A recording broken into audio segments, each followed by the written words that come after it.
வணக்கம் நண்பர்கள். தற்காலிக காவலாளி அஜித்குமார் அடித்து கொலை செய்யப்பட்டதற்கு காரணமான நிக்கிதா ஒரு டுபாக்கோல் டாக்டர் என்று தெரிய வருகிறது. அதை பற்றி சுருக்கமாக பார்க்கலாம். சேனல் பார்க்குற நீங்கள் சப்ஸ்கிரைப் பண்ணி வீடியோ போடுறதுக்கு எங்களுக்கு உதவியாக இருப்பீங்கன்னு நம்பலாம். சரி, வீடியோக்கு போகலாம்.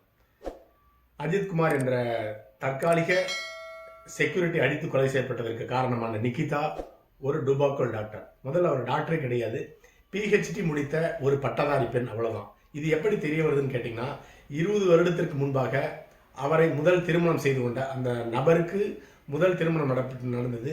அந்த மணமகள் தான் இந்த நிக்கிதா. இந்த நிக்கிதா திருமணமான அன்னைக்கே அவங்க மணமகன் வீட்டிலேருந்து ஓடி போயிட்டாங்க.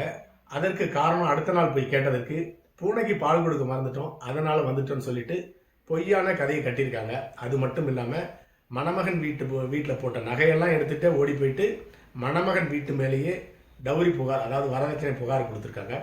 மணமகன் மேலே கொடுத்துருந்தாலும் பரவாயில்ல, மணமகனுடைய ஒட்டுமொத்த குடும்பத்து மேலேயுமே வரதட்சணை புகார் கொடுத்துருக்காங்க.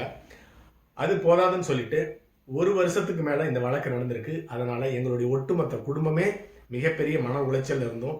அதற்கு காரணம் இந்த நிக்கிதா ஒரு மோசடி பேர் வெளியே அப்படின்னு சொல்லியிருக்கிறாரு. புகார் கொடுத்த நபர் சாதாரண ஒரு மனிதன் கிடையாது. ஏன்னு கேட்டிங்கன்னா, சமூகத்தில் மிகப்பெரிய ஒரு அந்தஸ்தில் இன்னைக்கு இருக்கிறாரு. அவர் ஒரு மாவட்டத்தினுடைய பாரதிய ஜனதா கட்சியினுடைய தலைவராக இருக்கின்றார். அவருடைய திருமணத்திற்கு இந்து முன்னணியை சேர்ந்த தலைவர்கள் எல்லாமே அந்த திருமணத்துக்கு வந்திருக்கிறாங்க. மிக தடபுடலாக ஒரு 20 வருஷத்துக்கு முன்பாகவே லட்சக்கணக்கில் செலவு பண்ணி அந்த திருமணம் பண்ணியிருக்காங்க. அந்த திருமணத்திலே ஏமாத்திட்டு ஓடி வந்தவங்க தான் இந்த நிக்கிதா. அடுத்ததாக 1 வருஷத்துக்கு மேலே இந்த வழக்கு நடந்து அதிலிருந்து நாங்கள் தப்பிச்சு வரதுக்குள்ளார போதும் ஆயிடுத்து. அதற்கு காரணம், எங்கள் குடும்பத்திலே ஒரு வழக்கறிஞர் இருந்தும் எங்களால் அந்த வழக்கிலிருந்து வருவதற்கு 1 வருஷம் ஆயிருக்குன்னு சொல்லியிருந்தாரு.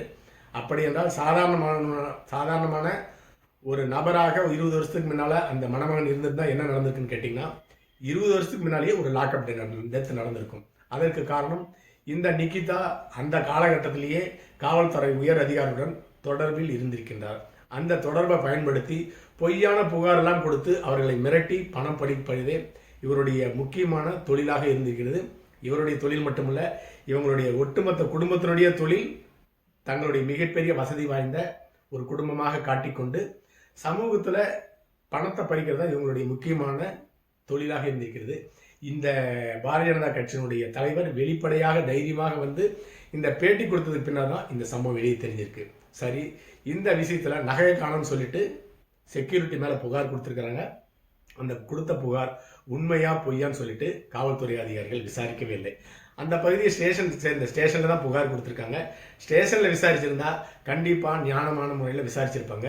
அந்த நபரை புகார் கொடுத்த நபர் மீது அவங்க சரியான நபரா, நகை உண்மையே காணாமல் போயிடுச்சா, இல்லை கார்லேயே வச்சு மறந்துட்டாங்களா, இல்லை இவங்க பொய்யான புகாரை கொடுக்குறாங்களான்னு கண்டுபிடிச்சிருப்பாங்க. ஆனால் இந்த பெண்ணுக்கு காவல்துறை உயர் அதிகாரிகளுடன் பல வருடமாக தொடர்பில் இருந்த காரணத்தினால அந்த அதிகாரியை வச்சு புகார் கொடுத்துருக்குறாங்க. அந்த உயர் அதிகாரி என்ன செய்வது ஏது செய்வதோ தெரியாது, 1 மணி நேரத்தில் திருட்டு போன நகையெல்லாம் வெளியே வந்துன்னு கொண்டு வந்து தரணும்னு சொல்லியிருக்காரு. அதை நம்பி தனிப்படை காவலர்கள் 5 பேரை ஜீப் எடுத்துகிட்டு போய் தடியோட இந்த தற்காலிக செக்யூரிட்டி அடித்து ஊரெல்லாம் கூட்டிகிட்டு போய் அடித்து லாக்அப் டெத் பண்ணியிருக்கிறாங்க. அந்த அளவுக்கு ஒரு கொடூரமான சம்பவத்தை நிறைவேற்றியிருக்கிறார்கள். செத்து போனது அஜித்குமார் ஒருவர் மட்டுமல்ல, இந்த 5 காவல்துறை அதிகாரிகளும் அந்த அஜித்குமாரை அடித்து கொலை செய்த 5 காவல்துறை அதிகாரிகளும் செத்து போனதுக்கு சமம். ஏன்னு கேட்டிங்கன்னா, நீதிமன்றத்தில் இந்த வழக்கு மிக சென்சிட்டிவான வழக்கு. இந்தியா முழுக்க இந்த வழக்கு திரும்பி பார்க்க வைத்திருக்கிறது. அந்த அளவுக்கு கொடூரமாக 5 காவல்துறை அதிகாரிகளும் லத்தியில், இரும்பு கம்பியில், மிளகா பொடியெல்லாம் கண்ணுலையும் வாயிலையும் போட்டிருக்காங்க. அது மட்டும் பத்தாதுன்னு சொல்லிட்டு மிளகாத்தூளை கரைச்சி வயிற்றுலலாம் கொடுத்துருக்காங்க. அவருடைய உடம்புல பாதிக்கப்படாத ஆர்கானே கிடையாதுன்னு இல்லை அப்படிங்கிற அளவுக்கு எல்லா பகுதியிலுமே மிக நுட்பமாக தங்களுக்கு கொடுக்கப்பட்ட அறிவை பயன்படுத்தி அந்த நபர் கொலை பண்ணியிருக்காங்க. ஒரு மாநில அரசு தன்னுடைய சொந்த குடிமகனையே கொலை செஞ்சிருக்குன்னு சொல்லிட்டு நீதிபதிகள் அவர்கள் பகிரங்கமாக குற்றம் சாட்டும் அளவுக்கு இந்த கொலை நடந்திருக்கிறது. அதனால் இந்த 5 குற்றவாளிகளும் கண்டிப்பாக வெளிவருவதற்கு வாய்ப்பே கிடையாது. இன்னும் 15 வருஷம் 20 வருஷம் ஜெயிலில் தான் இருக்காங்க. அதனால் அஜித்குமாரை சேர்த்து 6 கொலை இதில் நடந்திருக்கு அப்படின்னு தான் எடுத்துக்கொள்ள வேண்டும். இந்த 5 பேர், மற்ற 5 பேர் இந்த காவல்துறை அதிகாரிகள்.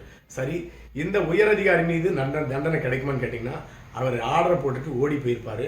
ஆனால் நீதிபதி இப்பொழுது தோண்டி துருக விசாரிச்சிட்டு இருக்காங்க. இருந்தாலும் கீழவை மன்றத்தில், சென்னை உயர் நீதிமன்றத்தில் அதாவது இந்த பெண்ணுக்கு உதவி செய்த உயரதிகாரிக்கு தண்டனை கிடைச்சாலும் உயர் நீதிமன்றத்திலேயோ இல்லை உச்ச நீதிமன்றத்திலேயோ மறுபடியும் அந்த உயரதிகாரிகள் சாதாரணமாக தப்பிச்சு போயிடுவாங்க. காரணம்னு கேட்டிங்கன்னா பணம். நீதிபதிகள் ஏராளமான பேர் பணம் வாங்குறவங்க இருக்காங்க. அந்த நீதிபதிகிட்ட இந்த வழக்கினுடைய தீர்ப்பை மேல்முறையீட்டுக்கு கொண்டு போய் சாதாரணமாக தப்பிச்சுட்டு வந்துடுவாங்க. அதுதான் நடைமுறையாக இருந்து கொண்டு இருக்குது. அதற்கு உதாரணம் கடந்த காலத்தில் இதே போல ஒரு 20 வருஷத்துக்கு முன்னால் நான் சின்ன பையனாக இருக்கிறப்ப விஜயலட்சுமி அப்படிங்கிற ஒரு தவறான பெண் காவல்துறை உயரதிகாரிகள் எல்லாருமே எல்ஐசி ஏஜெண்டை போல ஊடுருவி அவர்களை தன்னுடைய வயப்படுத்தி கொண்டு ஒட்டுமொத்தமாக காவல்துறை அதிகாரி போலவே, அதாவது காவல்துறை அதிகாரி போலவே அந்த பெண்ணு ட்ரெஸ் போட்டுக்கிட்டு வசூல் வேலையில் ஈடுபட்டாங்க. அதன் காரணமாக ஒரு மாவட்ட காவல்துறை கண்காணிப்பினுடைய மனைவி தற்கொலை செய்து கொண்டார். அப்பொழுது ஒரு 20 வருடத்துக்கு முன்பாக மிக பரபரப்பாக அந்த விஜயலட்சுமியுடைய வழக்கு பேசப்பட்டது. அதே போலவே இந்த வழக்கிலும் இந்த நிகிதா என்ற பெண் தன்னுடைய பெண் அப்படிங்கிற ஒரு அடையாளத்தை பயன்படுத்தி கொண்டு காவல்துறை உயரதிகாரிகளுடன் தொடர்பில் இருந்து கொண்டு அதை தவறாக பயன்படுத்தியிருக்கிறார் என்று நன்றாக தெரிகிறது. அதன் மூலமாக இந்த காவல்துறை அதிகாரி தண்டிக்கப்படுவதற்கு இந்திய அரசியலமைப்பு சட்டத்தில் வாய்ப்பில்லை. அடுத்ததாக நிகிதாவுக்கு தண்டனை கிடைக்குமான்னு கேட்டிங்கன்னா கிடைக்காது. ஏன்னு கேட்டிங்கன்னா இப்பொழுது அஜித்குமார் அவர்கள் மரணம் அடைந்து விட்டார். அதனால் இந்த வழக்கு பரபரப்பாக பேசப்படுகிறது. இவர் கொடுத்த புகார் தன்னுடைய 9 சவரன் நகையை கடன் சொல்லியிருக்கிறாரு. அது உண்மையிலேயே 100% பொய் புகார். அது எந்த விதமான சந்தேகம் கிடையாது. ஆனால் இவ்வளோ பெரிய சம்பவம் நடந்த பிறகு அந்த பொய்யை அப்படியே உண்மையாக மடை மாத்துறதுல அவங்க மிக கவனமாக இருப்பாங்க. என்னுடைய நகை காணாத போனது உண்மை, அதை கண்டுபிடிச்சு கொள்ளுங்க அப்படின்னு சொல்லிட்டு தான் இன்னும் பேச போகிறாங்க. அதை வைத்து இவர் மீது எந்த விதமான நடவடிக்கையும் எடுக்க முடியாது. ஏன்னா இவர் கொடுத்தது திருட்டு புகார். அதை மட்டும்தான் காவல்துறை அதிகாரிகள் விசாரித்து நடவடிக்கை எடுத்திருக்கணும்.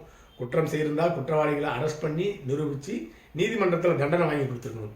அதற்கு பதிலாக சட்டத்தை இந்த பெண்ணுடன் இருந்த காவல்துறை உயர் அதிகாரிகள் தவறாக பயன்படுத்தி அந்த அப்பாவை கொலை செய்திருக்கிறார்கள்.